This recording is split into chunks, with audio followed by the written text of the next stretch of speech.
pour parler, c'est le titre du spectacle Mahmoud. Donc c'est dans ce coin du monde que j'ai rencontré l'incarnation du diable, à en entendre les médias occidentaux, donc Mahmoud Ahmadinejad, le glisseur de quenelle du siècle.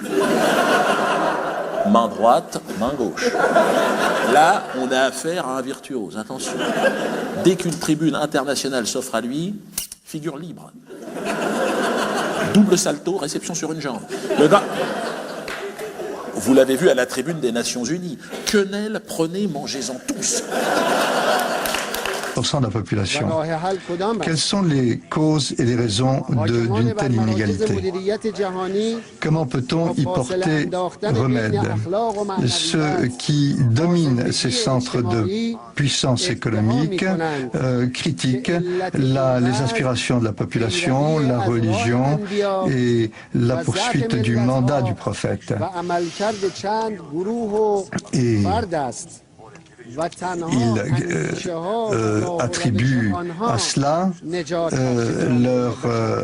toutes ces catastrophes. Ils pensent que seuls leurs caprices peuvent sauver l'humanité. Chers collègues, chers amis,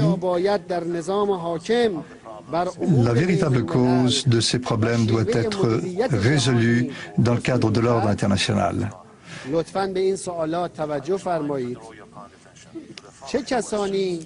Veuillez vous concentrer sur la question suivante. Et qui a chassé des dizaines de millions de personnes de leur patrie à travers le monde à cette époque de l'esclavage et qui en a fait les esclaves de l'avidité en Europe et aux États-Unis. Nous nous opposons au colonialisme pour tous ses méfaits. Les colonialistes ont continué d'occuper et de piller beaucoup de pays et ont massacré les gens et font fi de l'héritage qui a entraîné la Seconde Guerre mondiale et qui a entraîné quelques 70 millions de morts et des dizaines de millions de sans-abri et de blessés, qui a créé la guerre en Corée et au Vietnam, qui a imposé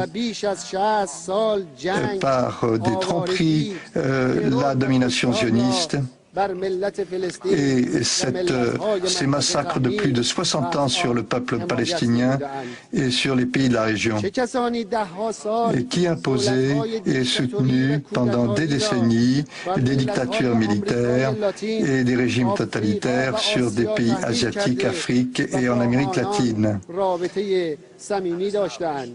qui a établi des relations amicales avec ces dictatures, qui a utilisé l'arme atomique contre des innocents sans défense et a accumulé un arsenal de milliers d'ogives nucléaires.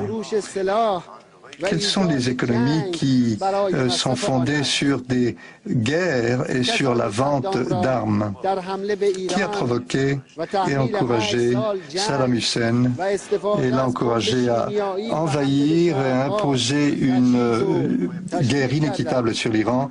Qui l'a doté d'armes chimiques qu'il a utilisées contre nos villes et nos gens? Qui a utilisé cet incident mystérieux du 11 septembre comme prétexte pour attaquer l'Irak et l'Iran en tuant, en déplaçant des millions de gens, l'objectif étant d'étendre sa domination sur l'ensemble du Moyen-Orient et de ses ressources pétrolifères?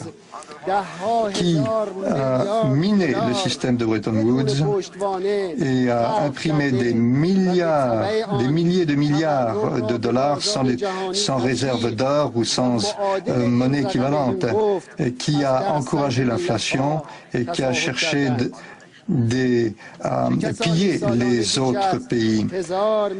Et quelles sont les dépenses militaires de ce pays qui dépasse les milliards de dollars et qui sont plus que les budgets des autres pays du monde?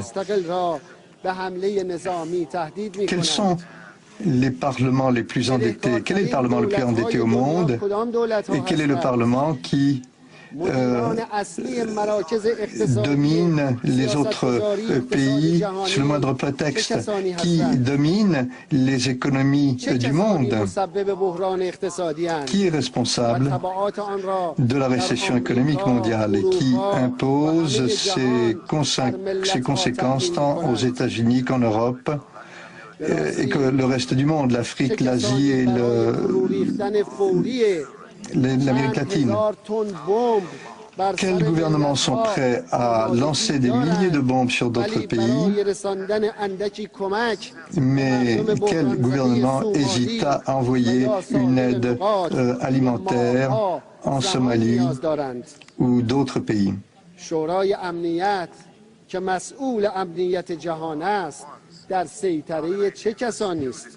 Qui domine le Conseil de sécurité, qui est essentiellement responsable de préserver la sécurité internationale? Il y a encore des dizaines de milliers d'autres questions et la réponse est toujours aussi claire. La plupart des pays et des gouvernements du monde n'ont eu aucun rôle dans la création de cette crise mondiale actuelle. De fait, ce sont eux-mêmes les victimes de ces politiques. Ce sont les mêmes maîtres, les mêmes puissances coloniales qui ont entraîné ces deux guerres mondiales et qui ont causé désormais ce désordre et cette misère à travers le monde avec des répercussions incommensurables. Et ils continuent de dominer les centres politiques ainsi que le Conseil de sécurité. Chers collègues, chers amis, ces puissances arrogantes ont-elles la compétence, la capacité de gouverner l'ensemble du monde? Pouvons-nous accepter qu'ils se considèrent comme les seuls défenseurs de la liberté, la démocratie et des droits de l'homme, en même temps qu'ils attaquent par des moyens militaires et d'autres pays et qu'ils les occupent?